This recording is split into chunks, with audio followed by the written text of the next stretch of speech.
Hi everyone, so I am Charlie, I'm 29, I love to read, I love astrology, I have a cat, I'm a single mum and I'm an alcoholic.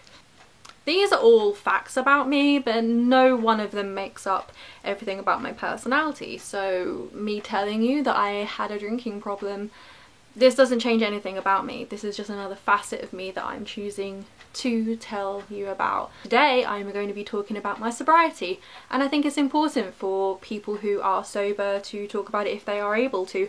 And I'm in a place now where I am nearly 2 years sober, so I feel like I can talk about it. So let's start from the start.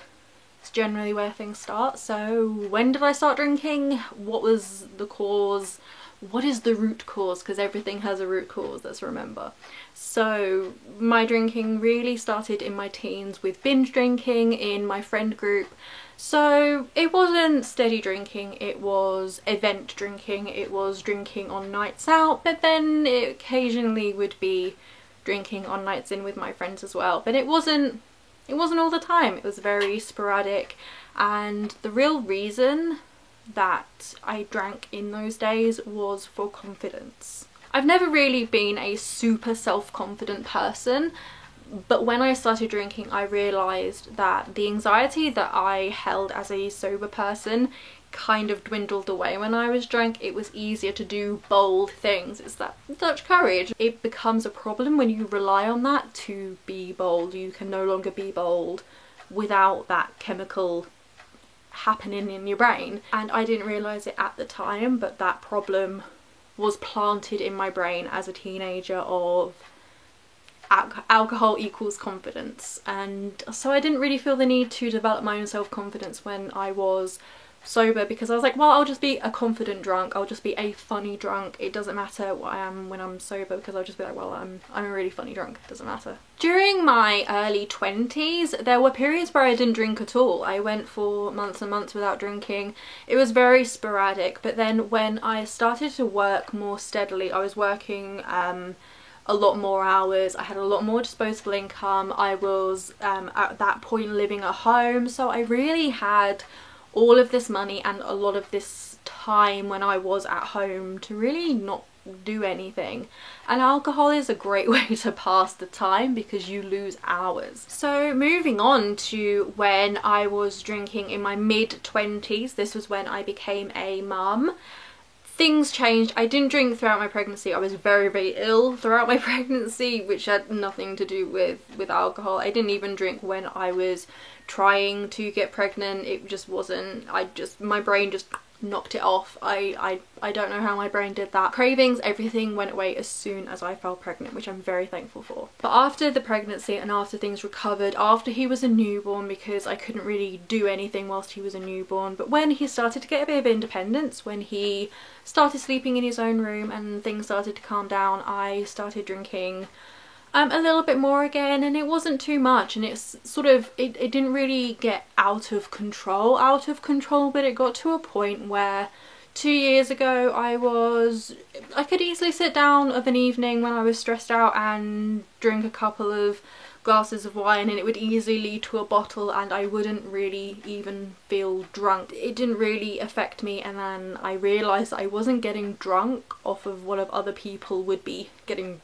really drunk off. But it was every day, and it was so much that on the days when I didn't have it, it felt unusual.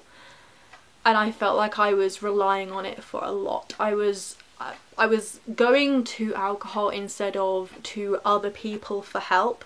If something bad happened, I would have a drink. If something good happened, I would have a drink. And that becomes a problem. Really, in the end, it took for me I don't want to say to reach rock bottom, because rock bottom looks different for everybody, and somebody may look at my rock bottom and be like, that was nothing, like it was nothing.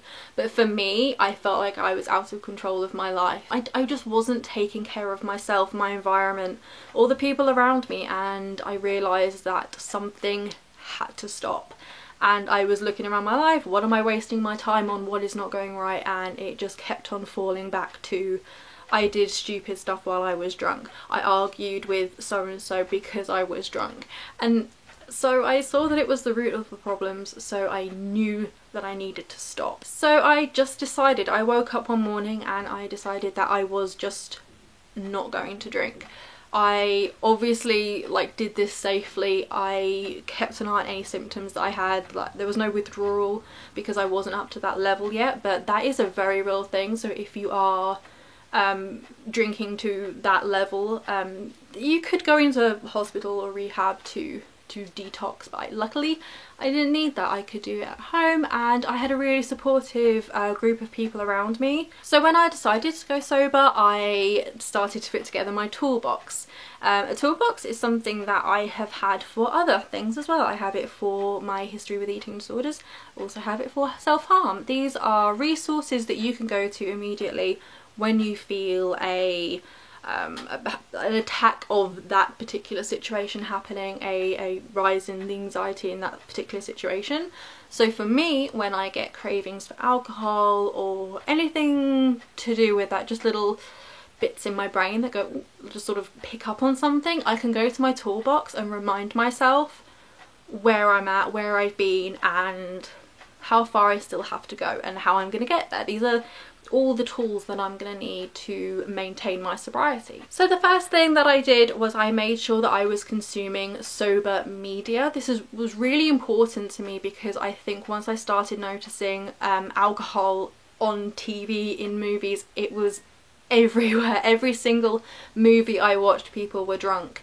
Every single TV show, people were drinking. So I kind of stepped away from a lot of media and just consumed sober media. So I watched stand-up by sober comedians. John Mulaney, for example, an absolute sober idol of mine, and he's fantastic. Even with his I believe he's in rehab at the moment, if the news is to be believed, but that still makes him an idol of mine because relapse is a very real risk and something that all addicts live with. It's kind of like, just, you're always aware of it. So to actually, you know, have someone who you admire greatly go through that and see people react so kindly, it warmed my heart.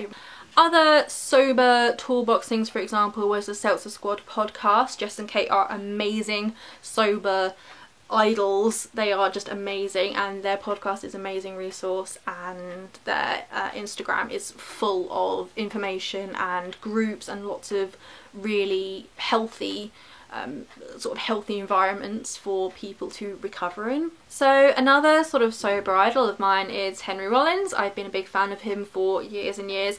He's sober for a different reason. He's chosen to abstain from drugs, alcohol and tobacco because of his straight edge lifestyle. It's something he chose when he was quite young.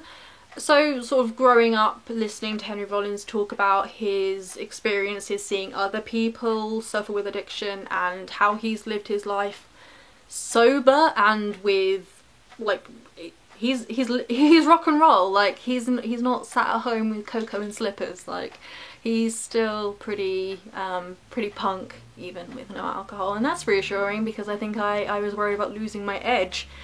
Turns out I can still shave my head sober. Another person that's extremely cool, Daniel Radcliffe. Harry Potter is sober, baby. Literally, you can go and look up sober celebrities. It's interesting. There are a lot of sober celebrities. Kim Kardashian, she be sober. So I do want to talk more about sobriety at some point. I want to talk about addiction, and I want to break down the stigma because, like, let's break this idea of what addiction looks like, of this image of an addict. Question your own prejudice when it comes to addiction. What do you think of when you think of an addict, and is that reality? So thank you very, very much for watching. If you want to talk more about sobriety, addiction, mental health, let me know. I definitely want to talk more about this. So yeah, follow me on all my socials. I'm always on there because it's lockdown and I'm not allowed outside, and I don't talk to adults really because I have a 5-year-old. So yeah, please talk to me on there, and I will see you very, very soon with brand new videos. Bye bye.